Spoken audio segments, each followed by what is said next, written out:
Morning students, WhatsApp, कैसे हैं आप। तो आज हम करते हैं एक मेटल्स एंड नॉन मेटल्स का एक नया टॉपिक जो है occurrence of metal.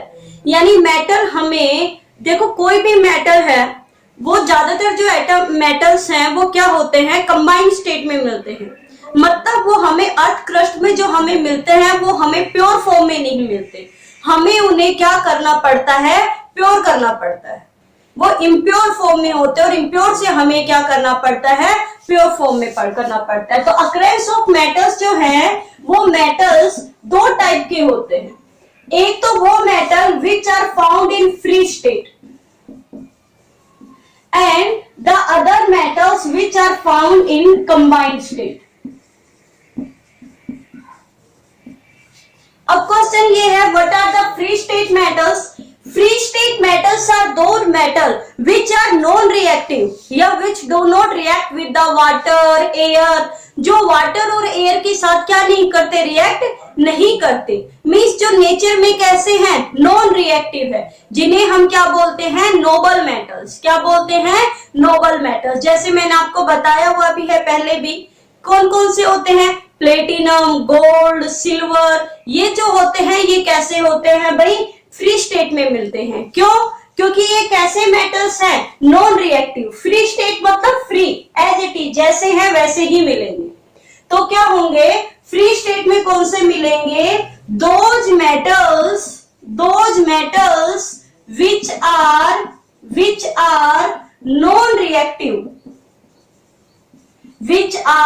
Non reactive, या इन्हें हम क्या बोलते हैं, नोबल मेटल्स।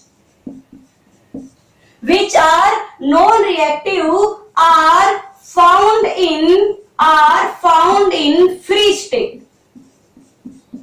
जो कैसे हैं, नॉन रिएक्टिव है, किसी दूसरे के साथ क्या नहीं करते, रिएक्ट नहीं करते, वो कौन सी स्टेट में मिलेंगे, फ्री स्टेट में मिलेंगे। Example, platinum. भाई पीटी क्या होता है, प्लेटिनम। एयू क्या होगा, गोल्ड। Ag क्या होता है, सिल्वर, है ना। तो क्या है, प्लेटिनम, गोल्ड, सिल्वर, इन्हीं से सबसे ज्यादा ज्वेलरी इसीलिए बनाई जाती है क्योंकि जो है ये नॉन रिएक्टिव है। ये न तो जल्दी से एयर के साथ रिएक्ट करते हैं और न ही किसके साथ करते हैं, वाटर के साथ।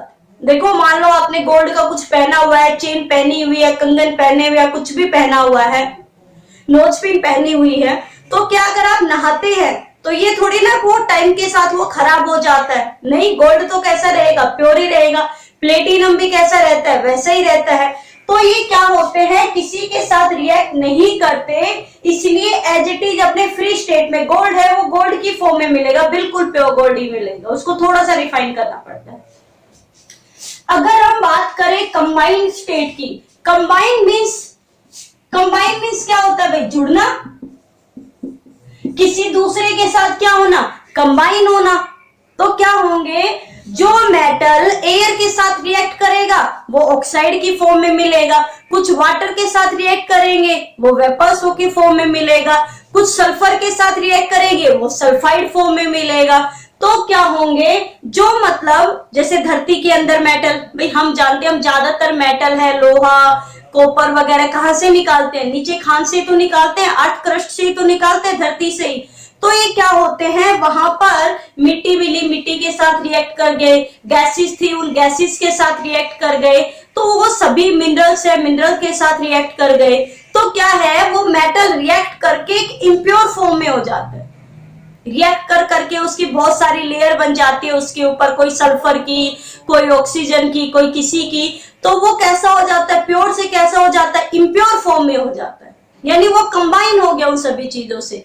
अब हमें उन्हें क्या करना पड़ेगा, प्योर करना पड़ेगा। तो क्या है, कंबाइंड स्टेट कौन से होंगे, those metals which are reactive in nature, are found in combined state। भाई जो नेचर में कैसे है, रिएक्टिव है, वो कौन सी स्टेट में मिलेंगे, कंबाइंड स्टेट में मिलेंगे। जैसे अगर मैं बात करूं एल्यूमिनियम की, तो एल्यूमिनियम ऑक्सीजन के साथ रिएक्ट करके क्या बनाता है, एल्यूमिनियम ऑक्साइड। साथ में वाटर वेपर्स के साथ भी रिएक्ट कर लेता है, तो क्या बना लेता है, इस एल्यूमिनियम का ये इम्प्योर फॉर्म है, जिसे हम कहते हैं बॉक्साइट, जिसे हम क्या कहते हैं, बॉक्साइट। आयरन है, आयरन मिलता है Fe2O3 की फॉर्म में भी मिलता है। और कौन सी फॉर्म में मिलता है भाई, सिल्वर है, मान लो वो क्या नाम है, आयरन है, वो सल्फर के साथ रिएक्ट करके किस फॉर्म में मिल रहा है, FeS की फॉर्म में मिल रहा है।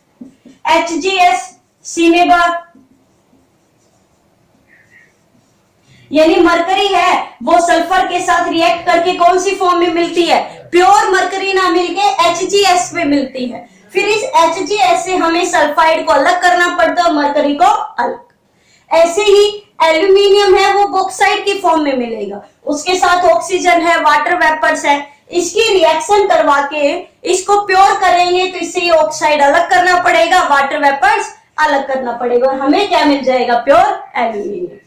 यानी मेटल नेचर के अकॉर्डिंग दो टाइप के हो गए, एक फ्री स्टेट और दूसरा कंबाइंड स्टेट। फ्री स्टेट में कौन से जो नॉन रिएक्टिव है वो एज इट इज मिलेंगे, वो फ्री स्टेट में मिलेंगे, और जो दूसरों के साथ दूसरी चीजों के साथ रिएक्ट करते हैं वो कौन सी स्टेट में मिलेंगे, कंबाइंड स्टेट में मिलेंगे।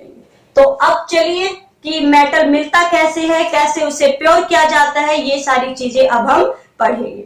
तो अब अगला टॉपिक है हमारा मिनरल्स।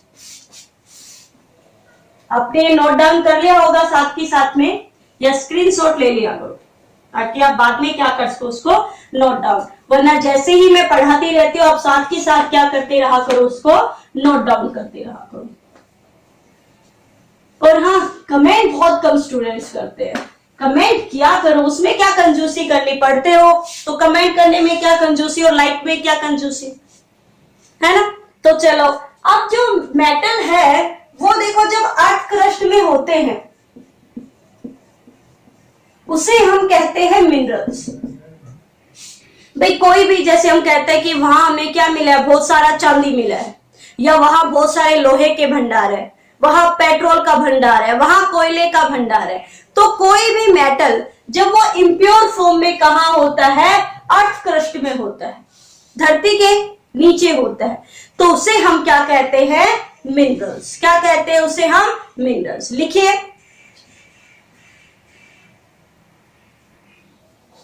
क्या लिखोगे, the inorganic compound, the inorganic compound which are found in earth crust। जो अर्थ क्रस्ट में जो होता है, कोई भी इनऑर्गेनिक कंपाउंड जब वो अर्थ क्रस्ट में होता है तो उसे हम क्या बोलते हैं, मिनरल्स बोलते हैं, इज नोन एज मिनरल्स। सारी चीजें जो हमारे लिए यूजफुल है और जो अर्थ की क्रस्ट में है उसे हम क्या बोलते हैं, मिनरल्स। तो धरती के अंदर जब भी कोई दबी हुई चीज मिलती है उसे हम क्या बोलेंगे, मिनरल्स। फिर जब उसे धरती से खोद कर निकाला जाता है बाहर उस इम्प्योर स्टेट में, उसे कहा जाता है ओर। क्या कहा जाता है, ओर। किसे कहेंगे, इम्प्योर स्टेट को। भाई मिनरल्स कब तक था, जब तक वो अर्थ क्रस्ट में था, धरती के अंदर दबा हुआ था, और जब उसको धरती की वहां से अर्थ क्रस्ट से जब उसको बाहर निकाल लिया गया तो वो मेटल की जो इम्प्योर फॉर्म है, भाई बाहर निकाला तो प्योर थोड़ी ना होगा, रिएक्शन कर करके अंदर की गैसेस से, मिट्टी वगैरह से वो एक इम्प्योरिटी हो गई, उसके अंदर बहुत सारी इम्प्योरिटी आ गई, तो वो जो मेटल की अब जो इम्प्योर फॉर्म है ना उसे हम कहते हैं ओर। क्या कहते हैं, ओर। लिखिए, क्या कहेंगे, द मेटल्स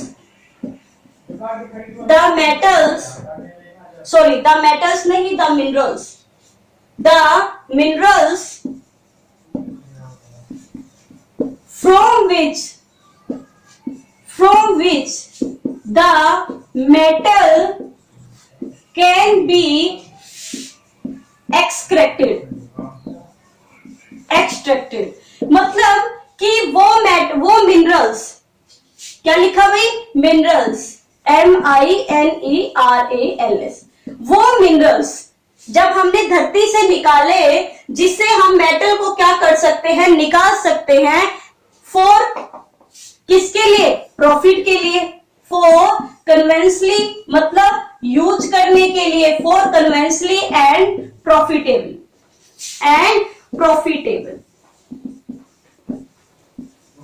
मतलब हमारे जब मिनरल से मेटल को क्या किया जाए?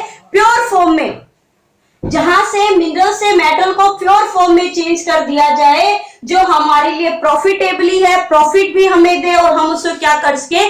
कन्वेंसिंग मतलब उसको ले जाने लाने में, उसको यूज करना भी क्या हो?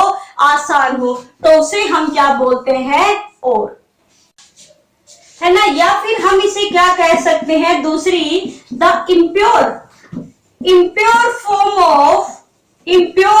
of metal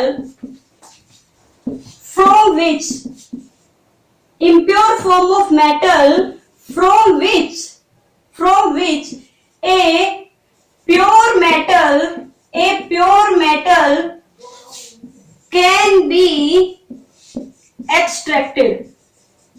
मतलब मेटल की वो इम्प्योर फॉर्म जिससे कोई भी प्योर फॉर्म में क्या किया जाता है? मेटल को निकाला जाता है। इम्प्योर फॉर्म से प्योर फॉर्म में उसे निकाला जाता है, तो उसे हम क्या बोलते हैं? और बोलते हैं। अब आपको समझ में आ गया भाई, जब धरती के अंदर जब दबा हुआ था, उसे हमने नाम दिया था मिनरल्स। जब उसको हमने बाहर निकाल दिया, जो इम्प्योर फॉर्म है मेटल की, उसे हमने नाम दिया और। क्या नाम दिया?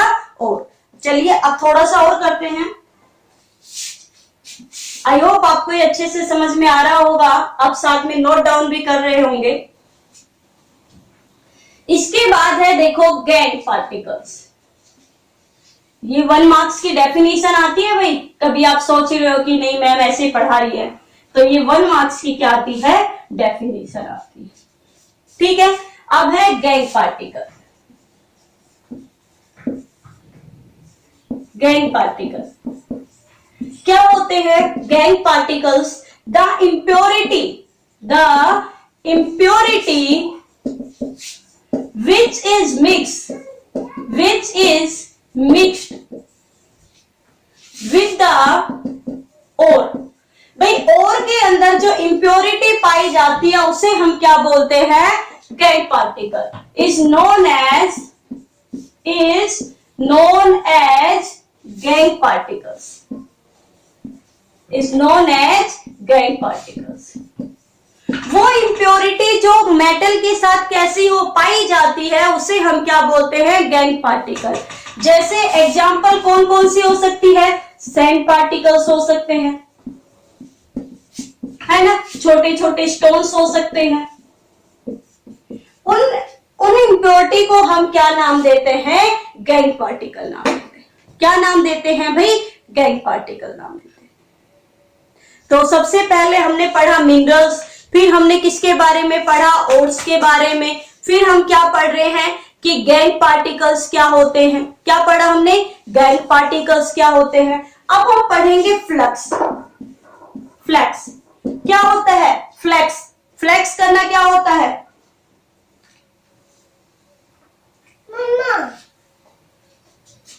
तो फ्लक्स क्या होता है? The substance which is added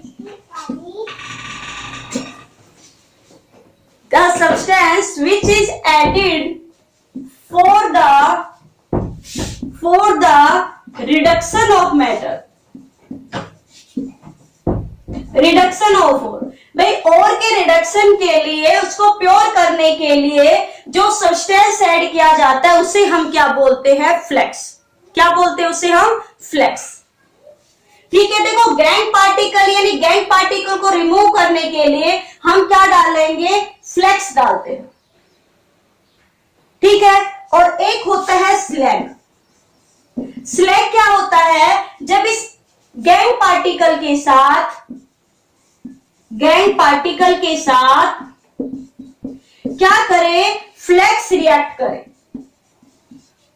उसे हम क्या नाम देते हैं? स्लैज। क्या है भाई? देखो गैंग पार्टिकल यानी इम्प्योरिटी। इंप्योरिटी को रिमूव करने के लिए हमने क्या डाला, फ्लक्स। और जब ये दोनों आपस में रिएक्ट कर रहे हैं, एक फ्यूजन स्टेट है। The fusion state of gangue particle and flux is known as the slag. उसे हम क्या नाम देंगे, स्लेज। यानी जब ये दोनों मिल जाते हैं, गैंग पार्टिकल कंबाइन हो जाता है फ्लक्स के साथ, तो उसे हम क्या नाम देते हैं, स्लेज नाम देते हैं। तो आज के लिए इतना ही काफी है। आपने यहां तक नोट डाउन कर लिया होगा। वीडियो को लाइक करना ना भूलें, कंजूसी मत क्या करो। तो आज के लिए इतना ही काफी और मिलते हैं कल एक नई वीडियो के साथ। Thank you.